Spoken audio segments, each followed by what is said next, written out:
I'm going to assume that there wasn't any department policy that prohibited this, so it's none of my business.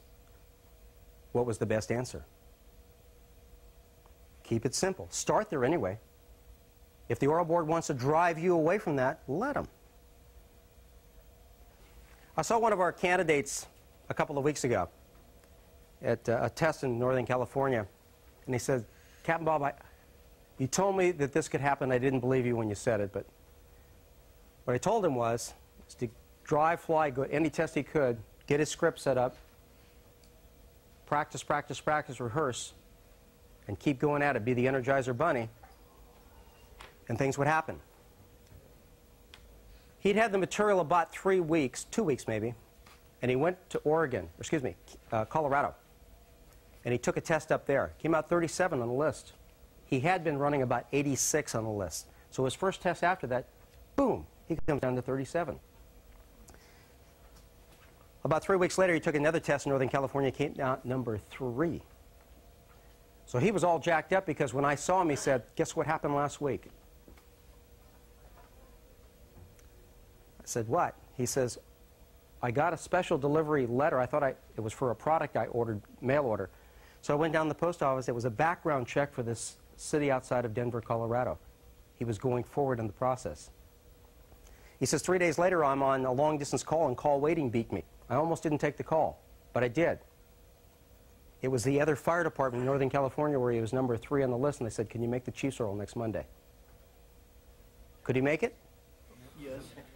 With bells on, he was one of 9 candidates for 4 jobs. What do you think? How do you like the odds? He said, it's happening. Just stay at it. Stay at it. Get that script set up. He said the biggest thing for him was that script, and we're going to be working on that. The biggest thing is that script. Dropped him from in the high 80s down into the 30s, down to where he got a shot at the Chiefs oral. Okay, going on in the book, I want to jump down to the 6 steps in answering a question.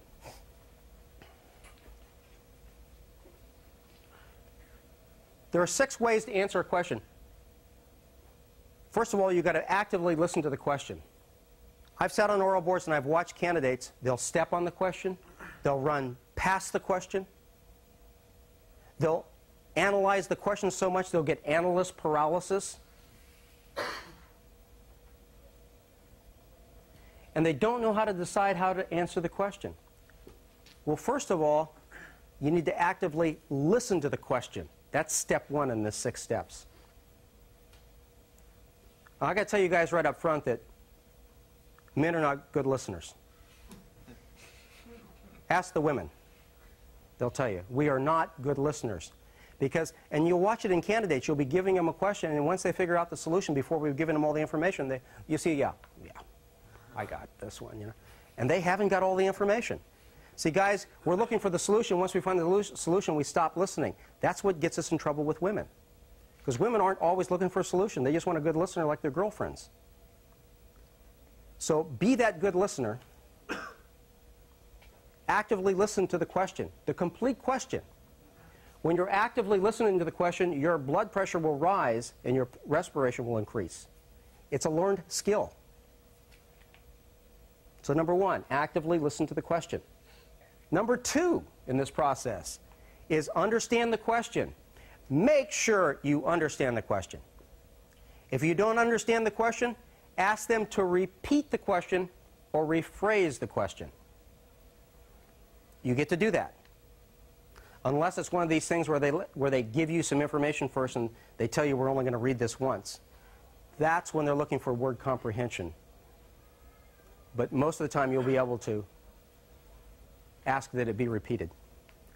Then, once you have that out of the way, pause. Gather your thoughts, and the oral board will see that the wheels are turning. Most candidates, sometimes before you even finish, they're out of the chute with the answer. They haven't even thought about it.